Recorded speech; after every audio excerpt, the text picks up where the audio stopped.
नमस्ते सर। आजकल artificial intelligence AI का बड़ा बोलबाला है। तो हाल ही में एक चैट जीपीटी नाम का कॉन्वर्सेशनल एआई रिलीज़ हुआ था। और इस एआई के बारे में ख़ास बात है कि आप उससे कोई भी सवाल पूछ सकते हो, उससे बात कर सकते हो, उससे आप कोई कहानी भी लिखवा सकते हो, कोडिंग भी करवा सकते हो। तो दुनिया भर में न्यूज़ में तो ये आया है और लोगों में डर आ गया है कि कहीं ये उनकी जॉब ना ले जाए इस तरह का एआई। यहाँ तक कि सुनने में आया कि गूगल में भी एक इंटरनल मेमो चला था इस एआई को लेकर के। तो आपसे समझना था सर कि क्या ऐसा कोई काम बचा है जो एआई नहीं कर सकता?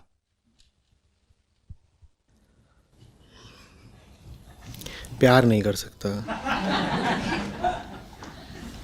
या वो भी उससे करवाओगे?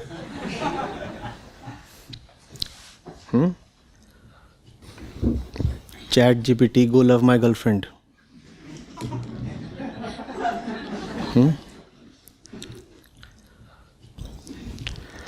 यही है, यही जवाब है। और बहुत अच्छी बात है कि एआई से उन सब लोगों के लिए खतरा हो रहा है जो सिर्फ ढर्राबद्ध काम किया करते थे। तुम क्यों करते थे ढर्राबद्ध काम? तुम ऐसे काम क्यों करते थे जो बस पैटर्न बेस्ड थे, यंत्रवत थे? क्यों करते थे? Now raise your game. अब कुछ ऐसा करो जिसमें सृजनात्मकता हो। एआई क्रिएटिव नहीं हो सकती। वो जो कुछ भी कर रही है, वो दिखती भी हो भले कि नया जवाब दे दिया, कहानी लिख दी, वो क्रिएटिव नहीं है तो रेपिटेटिव ही। हाँ, वो स्मार्टली रेपिटेटिव है, तो इसलिए आपको क्रिएटिव लग सकती है, पर वास्तव में क्रिएटिव नहीं होती। कोई मशीन कभी क्रिएटिव नहीं हो सकती। आज की बात नहीं, आज से 10,000 साल बाद की बात भी बोल रहा हूं।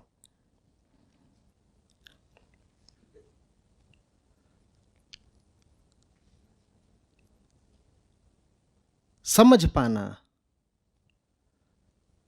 साक्षी हो पाना, प्रेमपूर्ण हो पाना, करुण हो पाना, न किसी मशीन के लिए संभव है, न एआई के लिए संभव है। किसी तरह की आर्टिफिशियलिटी के लिए वो संभव नहीं है। मतलब समझ रहे हो? मनुष्यों में जितने आध्यात्मिक मूल्य होते हैं, सिर्फ वही हैं जिनको मशीन कभी नहीं पकड़ सकती। मनुष्य जितने काम करते हैं, मशीन सब करके दिखाने देगी। तो मनुष्य के लिए सिर्फ क्या बचेगा फिर करने को? अध्यात्म। वही है जो मशीन कभी नहीं कर सकती। तो अच्छी बात है ना, ये चैट जीपीटी वगैरह आ रहे हैं, तुम्हारे लिए अभी चुनौती है। क्योंकि अगर अब आध्यात्मिक नहीं बनोगे तो तुमसे बेहतर तो मशीन है ना। वो भूख लगती है उसको, ना उसको मूड स्विंग्स होते हैं, ना वो ये कहेगी कि अभी तो खाना खाया है, अभी सोना है थोड़ी देर को। उसको कुछ नहीं।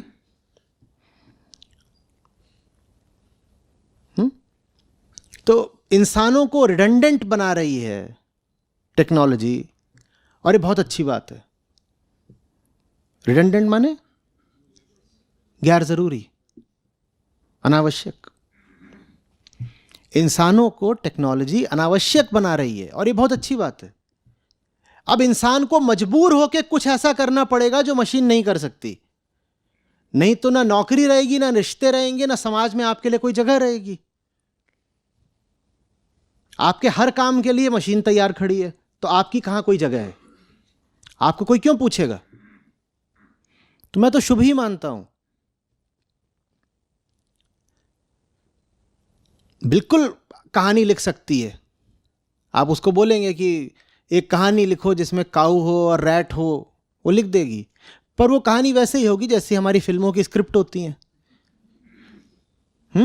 कहीं की ईंट कहीं का रोड़ा, भानुमति ने कुनबा जोड़ा। और कैसे वो लिखेगा? वो तो ऐसे ही लिख रहा है। आपने उसको एक लगभग इनफाइनाइट डेटाबेस फीड करा है जिसमें रैट को लेके लाखों कहानियां हैं, और काऊ को लेके भी लाखों कहानियां हैं।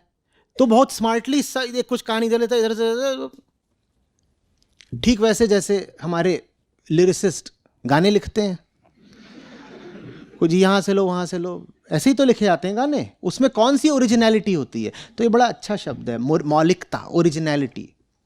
बस यही वो चीज़ है जो मशीन के पास नहीं हो सकती। वो पूरी तरह आश्रित होती है अपने डेटाबेस पर।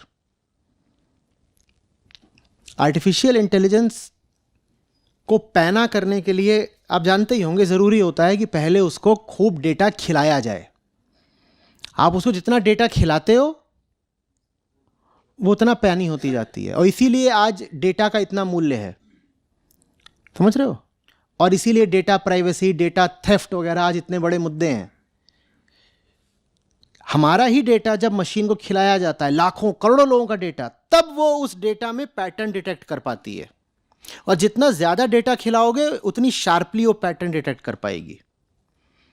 और वो डेटा रियल होना चाहिए, रियल डेटा। तो हमारा आपका डेटा इसीलिए इन कंपनियों को बेच दिया जाता है। हमारी आपकी जो जानकारी होती है वो, अब पश्चिम में तो प्राइवेसी एक बड़ा संवेदनशील मुद्दा है, और वहाँ उसको लेके उनके पास कड़े लॉज भी हैं।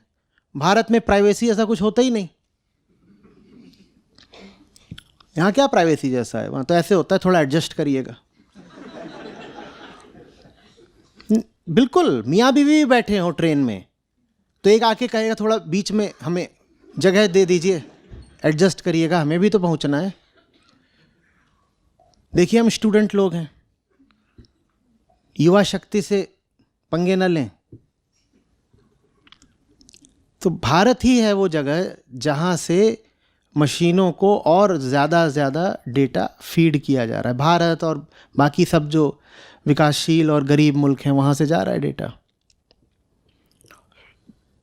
पश्चिम में अगर ये पता चल जाए कि आपका डेटा, आपका पर्सनल डेटा इधर उधर हुआ है, तो तुरंत जेल होती है। भारत में क्या फ़र्क पड़ता है?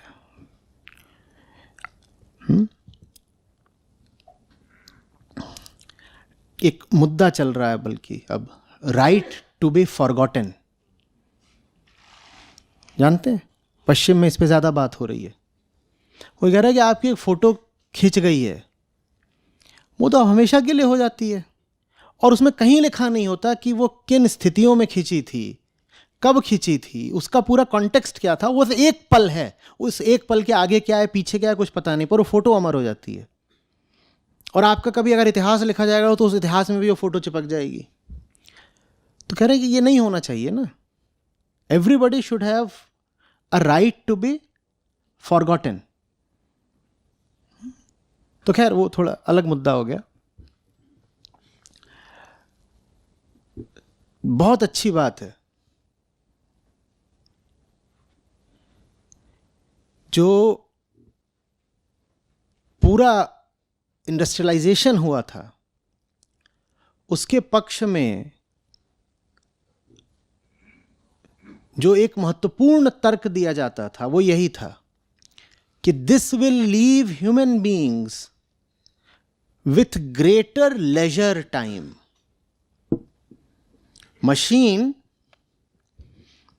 इंसान का काम कर देगी तो इंसान को लेजर मिलेगा, और वो लेजर क्यों चाहिए? ताकि इंसान क्रिएटिव हो पाए। देखिए, कुछ काम ऐसे होते हैं जो जल्दबाजी में नहीं किए जाते। मैं आपसे बोल दूं 15 मिनट के भीतर एक गीत लिख दीजिए, तो वो पता नहीं क्या होगा।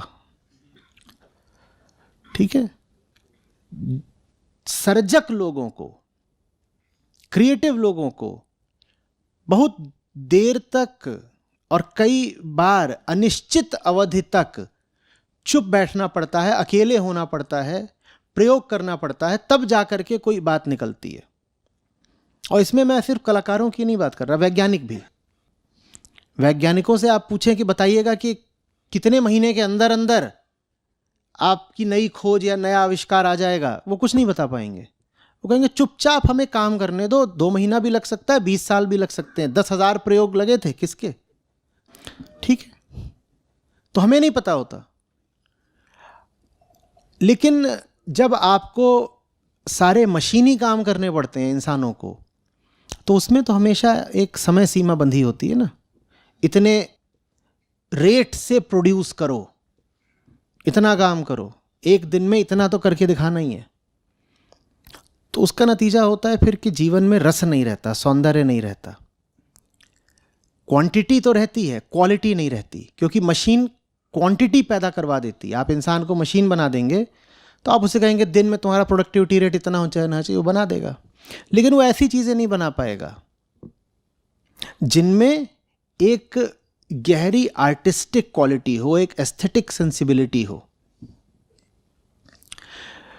तो जब मशीन आई थी और जब पहले स्टीम से पावर आया, तो यही कहा गया कि अब दुनिया में क्रिएटिविटी का एक नया दौर शुरू होगा। उल्टा हो गया। आज आप देखिए पोइट्री मर चुकी है। आप कितने समसामयिक कवियों के नाम जानते हैं बताइए, किसी भी भाषा में? आप कवियों के नाम जरूर जानते होंगे, वो सब 50-100 साल पहले के होंगे। ये करा है हमारी वर्तमान आर्थिक व्यवस्था, सामाजिक व्यवस्था ने। तो बहुत अच्छा है कि एआई आ रही है। आप जानते हैं ब्रिटेन में सर्वे हुआ, वहाँ पर 3/4 से ज़्यादा लोगों ने कहा, कामकाजी लोगों ने, पेशेवर लोगों ने, कि वो हमें पता है कि हम जो काम कर रहे हैं वो नहीं भी करा जाए तो कुछ नहीं होगा, हमारा जो काम है वो वर्थलेस है, पर कर रहे हैं। ये जो काम है इससे किसी का कुछ आता जाता नहीं, पर हम कर रहे हैं। और उसका क्या नतीजा होता है? उसका नतीजा होता है लो सेल्फ एस्टीम, डिप्रेशन। एक बंदा दिन भर जो कर रहा है उसको पता है वो काम ही फिजूल है, भले ही उससे उसको पैसा मिलता हो, लेकिन उससे उसको आंतरिक पूर्णता तो नहीं मिलती ना। तो ये सारे काम चले जाने चाहिए मशीनों के पास, टेक्नोलॉजी के पास, एआई के पास। ये करें। जो कुछ भी प्रोग्रामेबल है वो करने दो ना किसी प्रोग्राम्ड मशीन को। भारी चुनौती आएगी उन लोगों के सामने जो सिर्फ प्रोग्रामिंग पर ही चल सकते हैं। उनका दम घुटने लगेगा, क्योंकि अब उनको कहा जाएगा कि अब तुम खुले हो, हम तुमको कोई दिशा निर्देश नहीं दे सकते। क्योंकि दिशा निर्देश सारे किसको दिए जाते हैं? मशीनों को।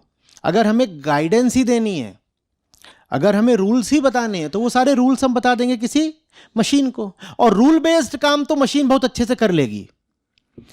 अब बेटा तुम कुछ ऐसा करके दिखाओ जो रूल बेस्ड नहीं है, उसी बात के तुमको पैसे मिलेंगे, उसी बात की तुमको इज्जत मिलेगी। तो जितने लोग हैं जो सिर्फ रूल बेस्ड काम ही कर सकते हैं, प्रोग्राम्ड टास्क ही कर सकते हैं, वो बेरोजगार तो होंगे ही होंगे, वो जीना मुश्किल हो जाएगा उनका। यहां तक कि अब सुनिए खतरनाक बात, जो रूल बेस्ड रिश्ते होते हैं उनका भी कोई भविष्य नहीं है, क्योंकि वो काम मशीन कर देगी। हाँ भाई आपके और आपके साथी के रिश्ते में चेतना है ही नहीं, कुछ नियम भर हैं। क्या नियम है? मैं घंटी बजाऊंगा तू चाय बनाएगी। तो ये तो एक ह्यूमन लाइक मशीन कर सकती है ना, और आप उसको बिल्कुल एक स्त्री की देहाकृति में बना सकते हैं। वो भीतर से रोबो है और बाहर से महिला जैसी दिखती है, पूरी महिला, सारे उसके अंग, यहां तक कि आंतरिक अंग भी महिला के ही हैं, और प्रोग्राम्ड है। यहां उसकी लगी हुई है चिप, यहां चिप लगी हुई है, और पूरी महिला है। और जितनी चीजें एक आम महिला करती है या कर सकती है, वो सब कर सकती है। और ज्यादातर पुरुष, ज्यादातर महिलाएं एक एल्गोरिदम की तरह ही तो जीते हैं ना, बिल्कुल एल्गोरिदम की तरह। भाई सुबह इतने बजे उठना है, उठ जाते हैं। बीच बीच में ये दिखाना है कि हम रूठे हुए हैं, वो मशीन भी रूठेगी बीच बीच में। भाई ये सब तय है, पहले से तय है। पुरुष उससे सेक्स की मांग कर सकता है, मशीन कह सकती है नहीं ठीक मूड नहीं है। हर तीसरे महीने मशीन बोल सकती है मुझे घुमाने ले चलो। अब क्या करोगे आप? दफ्तर से भी गए, घर से भी गए। इसी तरीके से महिलाओं की सेवा के लिए एआई पुरुषों का निर्माण किया जा सकता है। वो बिल्कुल वैसे ही व्यवहार करेंगे, वो भी दाढ़ी बना रहा है खड़ा होके। भाई आप जो कुछ करते हैं, आप सोचो ना, टेक्नोलॉजी वहां तक पहुंच गई कि आप उससे कहो कि यार गाना लिख दो, गाना लिख सकती है, तो पुरुषों जैसा व्यवहार क्यों नहीं कर सकती? वो करेगी। और कोई भी पुरुष अपनी जिंदगी में किसी नए तरह का व्यवहार तो करता नहीं ना, सब प्रिडिक्टेबल होते हैं, सब प्रोग्राम्ड सा जीवन जीते हैं। अब कैसे जियोगे? आप जो कुछ कर रहे हो आपसे बेहतर एक, आपके दोस्तों के लिए भी आपसे बेहतर एक, तो आपकी जगह मशीन ले आ देते हैं और आपके दोस्त की जगह मशीन ले आ देते हैं, तो दोस्ती भी मशीन और मशीन में करा देते हैं। तो आप और आपका दोस्त क्या करेंगे? अब आपके लिए काम बचा कि आप पता करें कि वास्तव में मित्रता कहते किसको है। तो मनुष्य के लिए बस यही काम बचेगा कि भगवत गीता पढ़ो। हंसने की बात नहीं है, वही बात है। वही एक काम है जो मशीन नहीं कर सकती। मशीन तत्काल भगवत गीता का 150 भाषाओं में अनुवाद कर देगी, पर कभी गीता पढ़कर आह्लादित नहीं हो पाएगी। कोई मशीन ऐसी नहीं हो सकती जो गीता पढ़े और उसकी आंख से आंसू निकल आए। कोई मशीन ऐसी नहीं हो सकती जो कहे कि मुझे अपने अहंकार का खात्मा चाहिए, क्योंकि मशीन के पास कोई आई होगा ही नहीं। होगा, बिल्कुल होगा, आप ऊपर ऊपर से होगा। वो बिल्कुल ऐसे बोलेगी कि I am this, how can I serve, जो भी है पूरा एकदम मनुष्यों की तरह। उसके आई के पास मुक्ति की आकांक्षा नहीं होगी, क्योंकि वो एक मशीन का अहम है। इसीलिए वो जैसा है बस वैसा है। वो ये नहीं बोलेगा कि मुझे लिबरेशन चाहिए। कोई मशीन नहीं बोलेगी मुझे मुक्ति दो, एकदम नहीं। न प्रेम करेगी, न मुक्ति मांगेगी। और कोई मशीन ये नहीं कहेगी कि बगल की मशीन को बचाने के लिए मैं जान भी दे सकती हूं। तो उसमें करुणा नहीं होगी, मैत्री नहीं होगी, समर्पण नहीं होगा। यही सब है जो मशीन में हो नहीं सकता। जिस हद तक आप प्रोग्राम करके इस प्रकार का व्यवहार दर्शाना चाहते हैं वो हो जाएगा। तो मशीन प्रेमपूर्ण व्यवहार दर्शा देगी पर प्रेम नहीं कर पाएगी। प्रेम जैसा व्यवहार दिखा देगी कि भाई वैलेंटाइंस डे आया है तो टेडी लेके आ गई, क्योंकि आपने फीड कर रखा है कि प्रेम का मतलब होता है टेडी बियर। तो मशीन कहेगी ठीक है, प्रेम माने टेडी बियर, तो मैं भी कर देती हूं टेडी बियर। या प्रेम का मतलब होता है कि आवाज को इस तरह से मॉड्यूलेट कर लो कि दूसरों से एक आवाज में बात करनी है और जो अपना सगा है उससे अलग तरह से बात करनी है। वो मशीन वो भी कर देगी, पर मशीन ये नहीं कर पाएगी कि जिससे प्रेम है उसके लिए जान ही दे दी।